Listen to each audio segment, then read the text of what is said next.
নমস্কার, আপনারা দেখছেন কলকাতা টিভি ডিজিটাল আর আমি আপনাদের সঙ্গে নিমাই পান্ডা।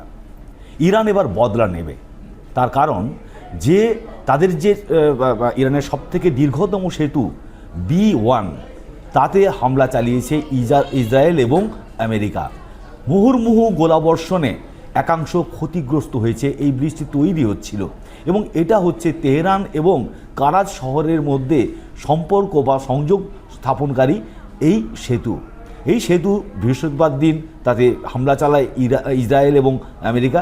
তারপর IRGC তেহরানের যে আধা সরকারি এজেন্সি নিউজ এজেন্সি রয়েছে, ফার্স্ট নিউজ এজেন্সি, তাতে এর তালিকা প্রকাশ করেছে যে উপসাগরীয় দেশগুলির 8টি সেতুর তালিকা প্রকাশ করেছে যেগুলোতে এবার ইরান হামলা চালাবে। B1 সেতুতে হামলা চালানোর পর ডোনাল্ড ট্রাম্প তিনি হুমকি দিয়েছিলেন যে এই একটা হামলা শুধু নয়, এবার যদি ইরান মাথা নত না করে, শর্ত মেনে যদি চুক্তি না করে, তাহলে কিন্তু আরও ব্যাপক হামলা চালানো হবে। সেক্ষেত্রে বিদ্যুৎ উৎপাদন কেন্দ্র, তৈল ভাণ্ডার, অন্যান্য স্থাপনাতেও হামলা চালানো হবে। কিন্তু ইরান সেখানে মাথা নোয়ায়নি। উল্টে IRGC তারা একটা তালিকা প্রকাশ করে দিল যে তারা 8টি সেতুতে হামলা চালাবে উপসাগরীয় দেশগুলিতে।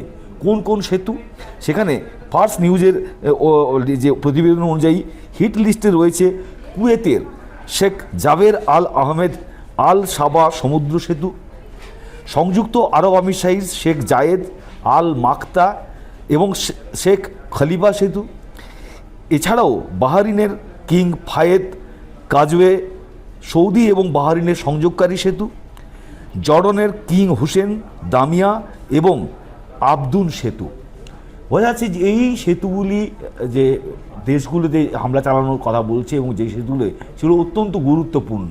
ফলে B1 সেতুতে হামলার বদলা ইরান নিয়েই ছাড়বে, এমনই হুমকি দিচ্ছে। এই যুদ্ধ 1 মাস পেরিয়ে গিয়েছে, ইরানের সঙ্গে ইসরায়েল এবং আমেরিকার যুদ্ধ।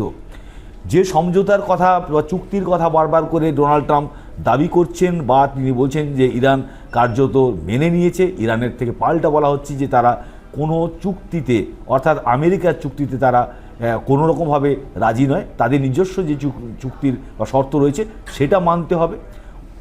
এরপরেও ইরান কিন্তু একেবারে পাল্টা হামলা করতে ছাড়ছে না এবং ইতিমধ্যে ন্যাটোর মধ্যেও ফাটল দেখা দিয়েছে। আমেরিকার পাশে ন্যাটোর দেশগুলি দাঁড়াচ্ছে না এই যুদ্ধে, তারা জানাচ্ছে যে এটা আমেরিকার যুদ্ধ।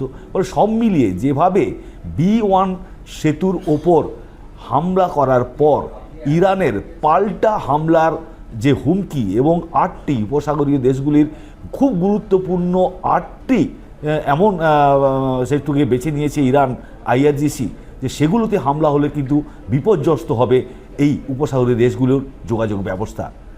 আরও খবর জানতে চোখ রাখুন কলকাতা টিভি ডিজিটালে, রাত দিন 7 দিন।